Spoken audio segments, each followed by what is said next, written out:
Donald Trump humiliated Ted Cruz today from the Oval Office on live TV when he was asked about bombshell reports that Cruz, America's most unlikable senator by far, is thinking about running for president once again in 2028 against Marco Rubio and more than likely the current Vice President JD Vance.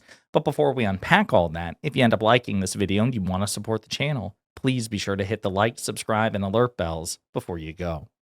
It's always funny when people make fun of people like Ted Cruz and Marco Rubio. Ted Cruz is infamously, iconically unlikable. More on that in a moment. And it goes to show that no matter how much he kisses Trump's ass, Trump still has more than a smidge of contempt and disdain for Cruz. Yeah, go ahead, please.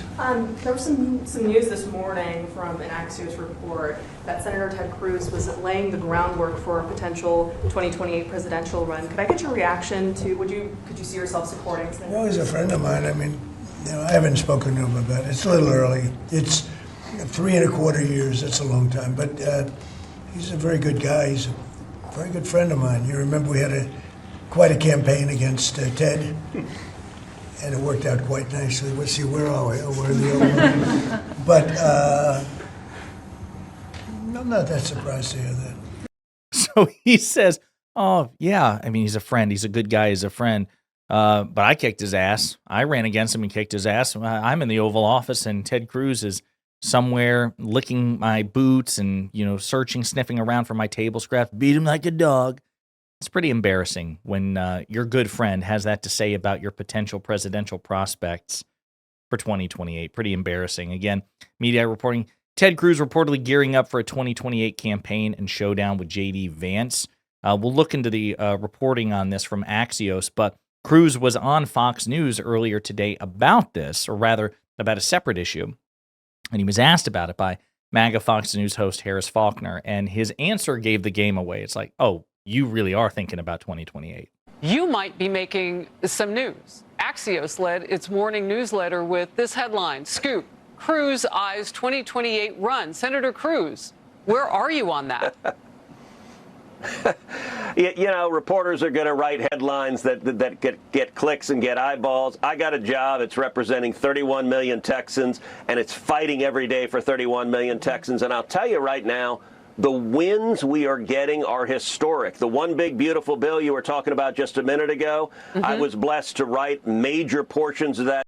That thing is so wildly unpopular. I'm not sure why you would claim that. I'd be dropping that thing like a hot potato. You seen the polling on the one big beautiful bill? Trump, like a month ago, was like, we might need to rebrand. We might need to rebrand the name going into the midterms because everything about that damn bill is so unpopular. And Trump lies about the few decent things that even conservatives might try to extrapolate from that. He lies about it. And so, but note the non-answer from Ted Cruz. Cruz kind of poo-pooed and hand-waved the reporting, but he didn't say, no, that's not true. I have no interest in 2028. I think the JD Vance or maybe Senator, Vice President Vance or maybe Secretary Rubio will be fine candidate, whatever. No, he's just, people are, what are they going to say? Also, I wrote the one big beautiful bill. And then it makes me think, well, shit, maybe you don't want to be president because if you're going around bragging about that thing, I digress. So let's look at the reporting, courtesy of Axios. Ted Cruz sets stage for 2028 run with Tucker jabs. Texas Senator Ted Cruz is laying the groundwork for a 2028 presidential bid by leaning into his feud with Tucker Carlson and staking out turf as a traditional pro-interventionist Republican. Not sure that's where you want to go, but let's see. By poking at Carlson's isolationist foreign policy views, accusing him of anti-Semitism and more, Cruz is putting himself on a collision course with Vice President JD Vance, a Carlson ally widely seen as the GOP's 2028 frontrunner.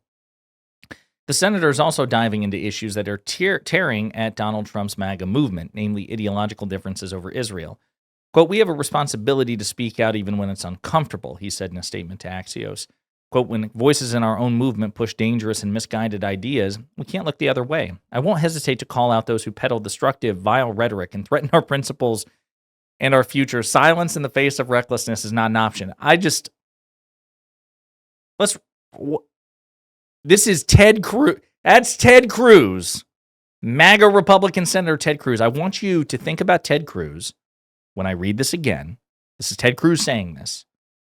And I want you to think who the president is and what Ted Cruz's relationship is with that president. So Ted Cruz says, when voices in our own movement push dangerous and misguided ideas, we can't look the other way. Like maybe that the election was stolen, for example. Is that a dangerous and misguided idea? Right? Like what Trump says? Did you look the other way on that? Okay. I won't hesitate to call out those who peddle destructive, vile rhetoric. Have you ever heard or read the shit that Donald Trump has said and written? How he describes liberals, progressives, minorities, marginalized groups, women, immigrants, the media, Democrats, blue cities, blue states. What about that? And threaten our principles and our future. Has Donald Trump, is there any conservative principle that Trump hasn't flagrantly violated?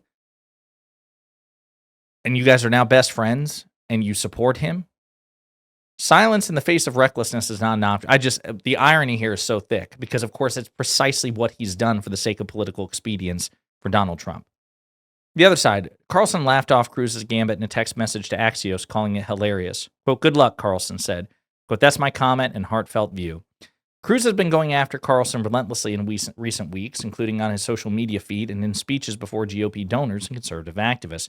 He appeared on Carlson's podcast in June and criticized the host over his opposition to Trump's missile strike on Iran's nuclear weapons facility.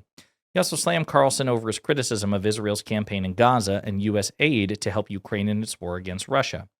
Quote, "On foreign policy, Tucker has gone bat crap crazy," Cruz says afterwards. Quote, "He's gone off the rails." During the past several weeks, Cruz has accused Carlson of engaging in anti-Semitism, blasting him for conducting a friendly interview with white nationalist and Holocaust denier Nick Fuentes. During a late October speech before the Republican Jewish coalition, Cruz called Carlson, quote, "coward," and, quote, "complicit in evil" for his conduct in the Fuentes interview. Last week, while speaking to the Federalist Society convention in D.C. this month, Cruz said Carlson had, quote, "spread a poison that is profoundly dangerous" when he invited Fuentes, whom the senator called, quote, "a little goose-stepping Nazi." That little goose-stepping Nazi, by the way, had dinner with Ted Cruz's cult leader, Donald Trump, and Kanye, or Ye, another famous anti-Semite. And given that we know, because we just read the statement about how Ted Cruz thinks like silence in the face of recklessness is not an option, and we got to call out people who violate our principles and spread vile rhetoric. I can't wait to see somebody, if you can find it in the comments, link it in the comments. If you can find me where Ted Cruz condemned Donald Trump for having dinner with that, what do you call him, a little goose-stepping Nazi, please let me know. But my suspicion is Cruz didn't say a goddamn thing because, of course, he's wildly unprincipled. So, some of Cruz's jabs have been echoed by the Daily Wire's Ben Shapiro, who torched Carlson earlier this month over the Fuentes interview, accusing him of polishing aberrant views conservatives shouldn't embrace. This week, Cruz plans to address the Jewish Federations of North America's General Assembly.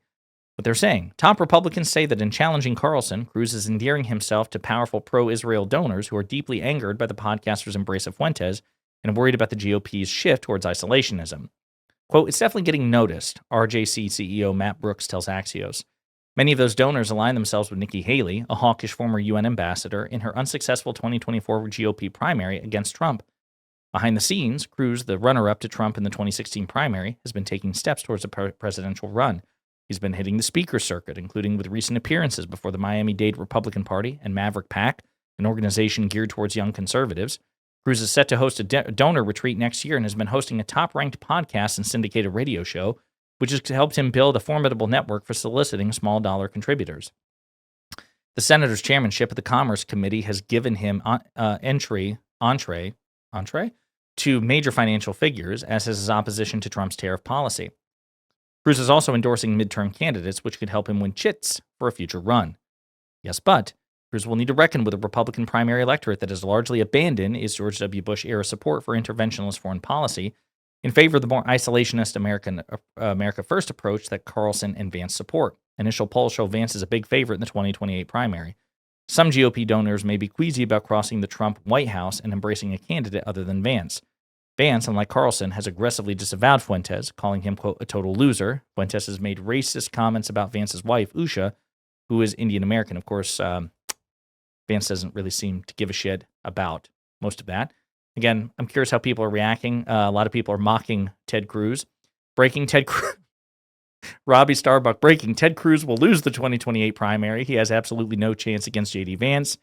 Eric Dotery says Cruz is free to run, but I'm not sure he has a chance against JD Vance. Let's see. Colin Rugg is not opined about this. Mehdi Hassan, friend of the show, says can't wait to see this guy crash and burn again. Let's see. Jack Posobiec, Trump defended Tucker last night. Here's Ted Cruz today, so he doesn't seem to be supporting of it. It's all about principle, you see, and that principle is power. Sure looks like Cruz is taking a passive-aggressive swipe at Trump for defending Tucker's right to interview whoever he wants. It's not good. So he's catching a lot of shit. Cruz 2028, no. It's 20 minutes ago. Polymarket says it's more likely aliens are confirmed this year than Ted Cruz winning the GOP nomination in 2028. So it sure seems like Ted Cruz has a bit of an uphill battle and is getting mocked, not just by Trump on live TV, but by others as well, which makes sense. Barring some sort of colossal sea change, I have no idea why Cruz is basically going to try to double down on the very strategy that cost him the election against Trump in 2016. He apparently seems to believe that after 4 years of Trump, that the Republican Party will retreat to its Bush-era neocon roots, and that seems exceedingly unlikely. But you know what? Anything that involves humiliating Ted Cruz, I'm here for. In the meantime, let me know what you think in the comments.